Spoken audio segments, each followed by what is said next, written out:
اگر آپ کی اجازت ہو تو میں تہخانہ مکمل بند کروا دوں، کیونکہ کم کرایہ کے حساب سے آپ کا گھر ہمیں بہت پسند ہے اور ہم اسی میں رہنا چاہتے ہیں، لیکن اگر آپ نے تہخانہ بند نہ کرنے دیا تو ہمیں مجبوراً گھر چھوڑنا پڑے گا، کیونکہ ہم نہیں چاہتے کہ کل کو اور کوئی نقصان ہو جائے۔ بابا نے بولا چلو ٹھیک ہے، جیسا آپ لوگوں کو مناسب لگے کر لیں، اور پھر ان لوگوں نے بیسمنٹ کو مکمل طور پر بند کروایا۔ پھر کوئی 2 مہینے گزرے تھے کہ بابا ان سے کرایہ لینے گئے، تو میں اور میرا بھائی عاصم بھی بابا کے ساتھ چل پڑے، اور ہم نے ادھر جا کر دروازے پر دستک دی تو کسی خاتون نے دروازہ کھولا تو بابا نے سلام کیا۔ اس نے سلام کا جواب دیا اور پوچھا جی فرمائیے اور آپ لوگ کون ہیں؟ بابا نے کہا باجی میرا نام ریاض ہے اور یہ میرے بیٹے ہیں، دراصل ہم کرایہ لینے آئے ہیں، کیا اشرف بھائی گھر پر ہیں؟ تو خاتون بولی جی ریاض بھائی آپ لوگ اندر آ جائیں۔ بابا نے بولا شکریہ باجی۔ اتنے میں سامنے سے وہی آدمی آیا جو تہخانہ بند کرنے کا پوچھنے آیا تھا، تو اس کا نام اشرف تھا اور یہ خاتون کا شوہر تھا۔ اس نے بابا کو دیکھتے ہی سلام کیا، پھر بابا سے گلے ملا اور پھر ہم دونوں بھائیوں سے سلام دعا کرنے کے بعد اشرف نے بیوی سے فوراً چائے بنانے کا بولا، تو بابا نے کہا نہیں اشرف بھائی، اس تکلف کی ضرورت نہیں ہے۔ اشرف نے کہا ریاض بھائی مجھے بہت خوشی ہوگی اگر آپ ہمارے ساتھ ایک کپ چائے پی لیں گے، تو بابا نے بولا جی ٹھیک ہے اشرف بھائی۔ یہ کہتے ہوئے بابا بیٹھ گئے اور ساتھ میں ہم دونوں بھی بیٹھ گئے۔ بابا نے اشرف سے پوچھا جی اشرف بھائی اب تو تہخانے سے کوئی پریشانی نہیں ہے آپ کو؟ اشرف نے کہا جی ریاض بھائی اب تو سب ٹھیک ہے، پھر کبھی کبھی ایسا لگتا ہے جیسے کوئی دیوار کو ٹوک رہا ہے، میرا مطلب ہے کہ جیسے کوئی بیسمنٹ کی دیوار توڑ رہا ہے، لیکن دیوار تو خیر صحیح ہی ہوتی ہے، ویسے بھی ہم لوگ اوپر والی منزل پر ہی رہتے ہیں، اس وجہ سے اب ہم بیسمنٹ کی طرف جاتے ہی نہیں اور نہ ہی اس پر دھیان دیتے ہیں۔ یہ سنتے ہی بابا نے اٹھ کر بیسمنٹ کی طرف جا کر اس دیوار کو دیکھا تو بابا حیران رہ گئے۔ ہم بھی بابا کی طرف چلے گئے، دیکھا کہ دیوار پر کئی دراڑیں پڑ گئی تھی، تو بابا نے فوراً اشرف بھائی سے کہا کہ ذرا ادھر آئیے دیکھیے، تو اشرف بھی حیرت انگیز نظروں سے بیسمنٹ کی دیوار کی طرف دیکھنے لگا اور بولا ریاض بھائی یہ تو ایسے لگ رہا ہے کہ جیسے کچھ دنوں میں بعد یہ دیوار ٹوٹ جائے گی، اس کا کچھ کرنا پڑے گا، یہ تو میں نے آج ہی دیکھا ہے، یہ دیوار تو ٹوٹنے والی ہے۔ بابا نے بولا ہاں میں سر ہلایا، پھر بابا اور سب واپس چلے گئے اور اتنے میں خاتون چائے لے کر آ گئی اور ساتھ میں کچھ بسکٹ، اور بھی بابا نے بولا کہ باجی آپ اس کی کیا ضرورت تھی، چائے بہت تھی۔ خاتون بولی بھائی ہم نے تو کچھ بھی نہیں کیا، اگر آپ کے آنے کا پتہ ہوتا تو ہم آپ کے لیے بہت کچھ تیار کر کے رکھتے۔ بابا نے بولا بہت بہت شکریہ باجی، بس ادھر سے گزر رہے تھے تو میں نے سوچا کہ چلو اشرف بھائی سے ملتے چلیں اور کرایہ بھی پتہ کر لیں گے، اس لیے ہم لوگ ادھر آ گئے۔ خاتون بولی کہ آپ نے بہت اچھا کیا ریاض بھائی، ہم تو ایسے سارا دن گھر میں بور ہوتے رہتے ہیں، ادھر کوئی آس پاس کوئی ہمسایہ بھی نہیں ہے، ورنہ کسی کے گھر آنے جانے سے دل لگا رہتا ہے۔ بابا نے بولا ہاں ابھی ادھر آبادی جو کم ہے، پر کوئی بات نہیں، اب کچھ آس پاس گھر بن رہے ہیں، انشاءاللہ جلد ہی یہ علاقہ بھی آبادی سے بھر جائے گا۔ خاتون بولی کہ بھائی اگر آپ جلدی ہی ہو جائے تو، ورنہ تو یہ آس پاس میدان ہی نظر آتے ہیں۔ پھر بابا اور سب لوگ چائے پینے لگے۔ چائے پیتے ہوئے بابا نے اشرف سے بولا اشرف بھائی یہ دیوار کا جلد ہی کچھ کرنا پڑے گا، ورنہ یہ ٹوٹ جائے گی تو پھر سے کوئی مصیبت آن کھڑی ہوگی۔ اشرف بولے جی ریاض بھائی میں کل ہی مزدور لا کر اس دیوار کو دوبارہ سے پکی کرواتا ہوں۔ بابا نے بولا اشرف بھائی اس بار کا کرایہ آپ نہ دیں، اس بار یہ دیوار والا کام پہلے نپٹا لیں، تو اشرف نے کہا نہیں ریاض بھائی کرایہ آپ لے جائیں، ہم کروا لیں گے، کام پیسے کی کوئی مشکل نہیں ہے۔ بابا نے بولا ٹھیک ہے، انہیں بات ماننی پڑی، ایک بار یہ دیوار کا مسئلہ حل ہو جائے تو پھر کرایہ بھی لے لیں گے۔ یہ کہتے ہوئے بابا نے زور دیا تو اشرف بھائی مان گئے۔ اس کے بعد چائے ختم کر کے بابا نے ان کا شکریہ ادا کیا اور ہم وہاں سے واپس اپنے گھر آ گئے۔ بابا خاموشی سے چلتے ہوئے کچھ سوچ رہے تھے، اتنے میں عاصم بھائی نے کہا بابا کیا سوچ رہے ہیں؟ بابا نے کہا میں اس دیوار کے بارے میں سوچ رہا ہوں، آخر وہی ایسی چیزیں آخر وہاں ایسی کیا چیزیں ہیں جو دیوار کو بھی توڑنے کی کوشش کر رہی ہیں؟ میں تو بہت پریشان ہو گیا ہوں۔ بھائی بولا، بابا آپ پریشان نہ ہو، انشاءاللہ کل کچھ ہو جائے گا، دیوار کو مضبوط کر لیں گے، پھر سب ٹھیک ہو جائے گا۔ ویسے بھی وہ جو بھی چیزیں ہیں، جب سے دیوار بنی ہے تو انہوں نے اشرف بھائی کو تنگ نہیں کیا۔ اس کا مطلب ہے کل دیوار پکی بن جائے گی تو ان چیزوں سے ہمیشہ کے لیے جان چھوٹ جائے گی۔ بابا نے کہا، اللہ کرے ایسا ہی ہو، کیونکہ ایک دن ہمیں بھی اسی جگہ شفٹ ہونا ہے، تو اللہ کرے اس سے پہلے معاملہ حل ہو جائے، بس دعا کرو۔ یہ باتیں کرتے ہوئے ہم لوگ اپنے پرانے گھر پہنچ گئے تو امی نے پوچھا، سب ٹھیک ہے؟ تو بابا نے بولا کہ ہاں اب سب ٹھیک ہے۔ پھر اگلے دن کی صبح 10:30 بجے کا ٹائم تھا کہ دروازے پر دستک ہوئی۔ بابا کام پر گئے ہوئے تھے تو میں نے بیٹھک کی کھڑکی سے باہر دیکھا تو دروازے پر اشرف کھڑے تھے، پھر تھوڑے پریشان بھی دکھائی دے رہے تھے۔ میں نے فوراً امی سے کہا کہ امی باہر اشرف صاحب آئے ہیں۔ امی نے دروازہ کھولا تو اشرف صاحب نے سلام کیا اور امی سے پوچھا کہ بھائی ریاض کدھر ہیں؟ امی نے کہا کہ ریاض صاحب تو اس وقت کام پر گئے ہوئے ہیں۔ تو اشرف بھائی بولے کہ باجی کب تک آ جائیں گے؟ امی نے کہا کہ بھائی وہ تو 4 بجے تک کام سے آتے ہیں، لیکن وہ 12 بجے دوپہر کے کھانے کے لیے بھی آ جاتے ہیں۔ اشرف بھائی نے بولا کہ ٹھیک ہے باجی، میں پھر 12 بجے آؤں گا۔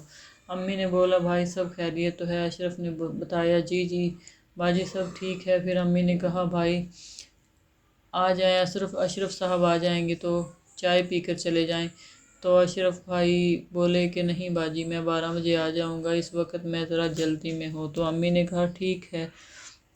اشرف نے سلام کیا اور وہ چلے گئے۔ ان کے جاتے ہی امی نے میری طرف دیکھا اور کہا، یہ اشرف بھائی اتنے بوکھلائے ہوئے کیوں لگ رہے تھے؟ میں نے ناؤ میں سر ہلاتے ہوئے کہا، پتہ نہیں۔ امی بولی، اللہ کرے سب ٹھیک ہو۔ یہ کہتے ہوئے امی نے واپس کمرے میں چلی گئی اور میں بھی واپس کمرے میں بیٹھ گیا، ٹی وی دیکھنے لگا۔ پرانا تہہ خانہ ایک ناقابل یقین سچ کہانی ہے۔ پھر صبح 11:45 کا وقت ہوا تھا۔ میرے دونوں بھائی بھی کالج سے واپس آ گئے اور آپس میں باتیں کرنے لگے اور کہنے لگے، یہ معاملہ تو بالکل بہت ہی پیچیدہ ہو گیا ہے، ورنہ ہم لوگ تو مذاق ہی سمجھ رہے تھے۔ عاصم بھائی بولا، نہیں بھائی یہ معاملہ واقعی میں پیچیدہ ہو گیا ہے۔ کل جب ہم اشرف صاحب کے گھر گئے تھے تو ادھر جب بیسمنٹ کو بند کرنے کے لیے جو دیوار کی تھی، اس دیوار کو کسی نے توڑا اور توڑنے کی کوشش کی ہے اور پھر دیوار بہت کمزور ہو گئی ہے۔ ابھی یہ باتیں چل رہی تھی کہ دروازے پر دستک ہوئی۔ میں نے فوراً کھڑکی سے باہر دیکھا تو اشرف صاحب دوبارہ آ چکے تھے۔ قاسم بھائی نے فوراً جا کر دروازہ کھولا۔ اشرف صاحب نے سلام کیا اور بابا کا پوچھا تو بھائی نے بولا کہ اشرف صاحب آپ صحیح ٹائم پر آئے ہیں، بس بابا آنے ہی والے ہیں، آپ اندر آ جائیں۔ یہ کہنے کے بعد بھائی نے اشرف صاحب کو بیٹھک میں بٹھایا اور میں نے فوراً پانی لا کر اشرف بھائی کو پیش کیا تو انہوں نے پانی ایسے پیا جیسے کوئی کہیں سے بھاگ کر آئے ہوں۔ ایک سانس میں پورا گلاس پانی پی گئے۔ ہم تینوں بھائی اشرف کو حیرت سے دیکھ رہے تھے۔ میں نے خالی گلاس میں اور پانی ڈالنا چاہا تو اشرف بھائی نے بولا کہ بس آدھا گلاس ہی۔ اس کے بعد عاصم بھائی نے اشرف بھائی سے پوچھا کہ سب ٹھیک تو ہے؟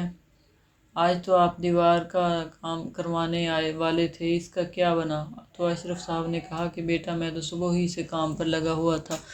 پہلے میں نے اپنی بیگم کو اس کے آفس چھوڑا، اس کے بعد میں اڈے پر گیا اور پھر وہاں سے 2 مزدوروں کو اور ساتھ سیمنٹ وغیرہ لے کر آیا تو اور مزدوروں کو دیوار کے کام پر لگا دیا۔ میں ذرا دیر کے لیے اپنے بھائی کے گھر چلا گیا اور اس کے 30 میں سے 40 منٹ بعد جب واپس آیا تو مزدوروں کے پاس گیا تو وہاں جو کچھ ہوا اسے دیکھ کر میرا تو دل دہل گیا، کیونکہ جو مزدور میں نے کام پر چھوڑ کر گیا تھا اس میں سے ایک تو مجھے کہیں نظر نہ آیا اور دوسرا بیسمنٹ کی سیڑھیوں پر بے ہوش پڑا تھا اور دیوار آدھی سے زیادہ ٹوٹی پڑی تھی۔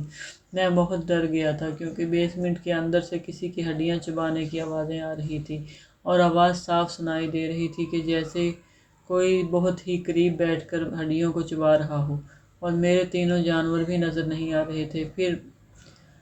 پھر بھی میں نے ڈرتے ڈرتے جیسے تیسے اس مزدور کو اٹھا لیا اور بہت ہی مشکل سے اسے گھسیٹتے ہوئے اس کو گھر سے باہر لایا۔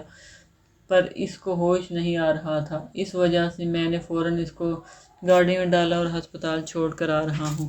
اس کے بعد میں مولوی صاحب کے گھر گیا تو مولوی پتہ چلا کہ وہ تو اپنے گاؤں کسی رشتہ دار کی فوتگی میں گئے ہوئے ہیں۔ پھر میں وہاں سے واپس اپنے بھائی کے گھر گیا۔ یہاں آیا تو پتہ چلا کہ ریاض بھائی بھی گھر پر نہیں ہے، تو اب میں دوبارہ آیا ہوں۔ اتنے میں دروازے پر دستک ہوئی۔ میں نے فوراً جا کر دروازہ کھولا تو دیکھا بابا آ گئے تھے۔ میں نے فوراً بابا کو بتایا کہ اشرف بھائی ان کا انتظار کر رہے ہیں، تو بابا سیدھا بیٹھک میں ہی آ گئے اور اشرف بھائی سے سلام لیا، اور پھر بابا نے اشرف بھائی سے پوچھا کہ جی اشرف بھائی اب بتائیں سب خیریت تو ہے؟ اشرف بھائی نے سب کچھ بتا دیا جو کچھ پہلے ہمیں بتا چکے تھے۔ بابا نے حیرت سے کہا کہ دوسرا مزدور کہاں ہے؟ اشرف نے بولا کہ اس کا کچھ پتہ نہیں، اور جو ہسپتال میں ہے وہ بہت ہی بری حالت میں ہے۔ ڈاکٹر نے بولا ہے کہ اس کو بہت تیز بخار ہے، جس کی وجہ سے وہ بے ہوش پڑا ہے، اور میں اس وجہ سے آپ کے پاس آیا ہوں کہ کچھ بتائیں میں کیا کروں، پولیس میں رپورٹ کروں یا کچھ اور؟ مجھے تو کچھ سمجھ نہیں آ رہا، کہیں دوسرا مزدور مر مرا ہی نہ گیا ہو، اور اگر ایسا ہوا تو میں پھنس جاؤں گا، کیونکہ اڈے سے میں ہی ان دونوں کو لے کر آیا تھا، اور وہاں تو مجھے میرے جانور بھی کہیں نظر نہیں آ رہے۔ بابا نے کہا کہ تم فکر نہ کرو، سب ٹھیک ہو جائے گا، ہم وہاں جا کر کچھ لوگوں کو ساتھ لے کر چلتے ہیں اور وہاں اس دوسرے مزدور کو تلاش کرنے کی کوشش کرتے ہیں، ہو سکتا ہے کہ وہ بیسمنٹ میں بے ہوش پڑا ہو۔ تو اشرف بھائی نے کہا ٹھیک ہے بھائی، چلو جلدی کرو۔ پھر بابا نے محلے سے اپنے کچھ دوستوں کو اکٹھا کیا اور ان کو اس کے بارے میں بتایا، تو وہ سب بابا کے ساتھ جانے کے لیے راضی ہو گئے، اور ہم سب تینوں بھائی بھی بابا کے ساتھ جانے کے لیے تیار ہو گئے۔ مجھے بہت ڈر لگ رہا تھا، پر اپنے بابا اور بھائیوں کے ساتھ مل کر میرا حوصلہ بڑھ رہا تھا۔ تحریر اور پھر اتنے لوگ بھی ہمارے ساتھ جا رہے تھے۔ پھر ہم سب لوگ وہاں پہنچے اور وہاں دیکھا کہ بیسمنٹ کی دیوار پوری طرح ٹوٹ چکی تھی، اور جو اینٹیں پڑی تھی وہ ان پر بہت سا خون لگا ہوا تھا۔ کچھ لوگ تو یہ سب دیکھ کر ڈر گئے اور گھر سے باہر نکل آئے، اور باقی لوگوں نے بڑی ہمت سے بیسمنٹ میں جانے کا فیصلہ کیا، اور لاٹھی ڈنڈا پتھر سب کے ہاتھ میں جو لگا لے کر بیسمنٹ میں اترے۔ میں سب سے پیچھے تھا کیونکہ بابا نے مجھے باہر ہی کھڑا رہنے کا کہا تھا۔ میں پھر بھی ان کے پیچھے چلا گیا۔ نیچے بہت ہی خوفناک قسم کا اندھیرا تھا، کیونکہ لائٹ تو تھی ہی نہیں بیسمنٹ میں، اس وجہ سے لوگوں نے کچھ لکڑیوں کو آگ لگا کر رکھی تھی، اس وجہ سے بیسمنٹ کا کچھ حصہ روشن نظر آ رہا تھا، اور ہر جگہ مختلف قسم کی ہڈیاں پڑی ہوئی تھی، اور جگہ جگہ قبر کی طرح بڑے بڑے گڑھے پڑے ہوئے تھے، اور ہر طرف سے خون خوف طاری ہو رہا تھا۔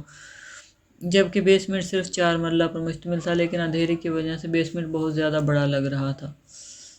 اتنے میں ایک گڑھے میں تازہ جانور کی آلائشیں ملی، تو اشرف بھائی فوراً بولے یہ میری بکری کی آلائشیں ہیں، اور بیسمنٹ میں بہت ہی عجیب قسم کی گندی بدبو آ رہی تھی، اور جگہ جگہ خون کے چھینٹے پڑے ہوئے تھے۔ بابا نے اور باقی لوگوں نے ہر جگہ دیکھا، مزدور کہیں نظر نہ آیا، تو اشرف بھائی بولے خدا کا شکر ہے کہ ہمیں مزدور کا کچھ یہاں نہیں ملا، اس کا مطلب ہے کہ وہ باہر بھاگ گیا ہے۔ بابا نے کہا مجھے بھی ایسا لگ رہا ہے۔ اتنے میں ایک شخص بولا اس کو ایک گڑھے میں تازہ خون ملا ہے، اور بکرے کی آدھی کھائی ہوئی لاش ملی ہے۔ تو اشرف بھائی نے کہا کہ یہ تو طے ہے کہ اب میرا کوئی جانور زندہ نہیں بچا۔ اتنے میں ایک آدمی بولا اب جلدی سے باہر نکلو، آگ بجھنے والی ہے، اور سب لوگ وہاں سے باہر نکل آئے۔ تبھی بابا نے اس جگہ پر روشنی پڑتی رہنی چاہیے، اور وہ جو کچھ بھی ہے جو یہاں رہتا ہے اس کو یہاں سے بھگانے کا یہی طریقہ ہے کہ یہاں جلد از جلد لائٹیں لگوا دیں تاکہ وہ چیزیں یہاں سے باہر نکل جائیں، بیسمنٹ کی اچھے سے صفائی کروائی جائے، اور پھر یہاں دم درود کروایا جائے، تو وہ چیز جو یہاں رہتی ہے ہمیشہ کے لیے چلی جائے۔ تو بابا نے کہا ہاں صحیح کہہ رہے ہیں آپ، چلو کچھ مزدوروں کو لا کر یہاں کا کام صفائی کرواتے ہیں۔ اشرف بھائی نے کہا کہ ریاض بھائی میں آپ سے گزارش کرنا چاہتا ہوں کہ میں اب مزید اس گھر میں نہیں رہنا چاہتا، کیونکہ ہمارے ہاں اولاد نہیں ہے، پر ہم دونوں میاں بیوی آپس میں بہت خوش ہیں، اور ہم دونوں نوکری کرتے ہیں، بس شام کو نوکری سے آ کر ہم ان جانوروں کو دیکھا کرتے تھے، بس یوں سمجھ لیں کہ یہ جانور ہماری اولاد کی طرح تھے۔ اب ان میں سے کوئی بھی نہیں بچا، اور میں نہیں چاہتا کہ اب ہم کوئی اور نقصان اٹھائے، میں آج ہی اپنا سامان اٹھانا چاہتا ہوں۔ یہ سن کر بابا نے بولا جی جی بھائی، آپ جیسا چاہیں گے ویسا ہی ہوگا۔ اس کے بعد اشرف بھائی نے بابا سے اور باقی لوگوں سے بولا بھائیو، آپ سب لوگوں کا بہت شکریہ، آپ سب لوگ ہمارے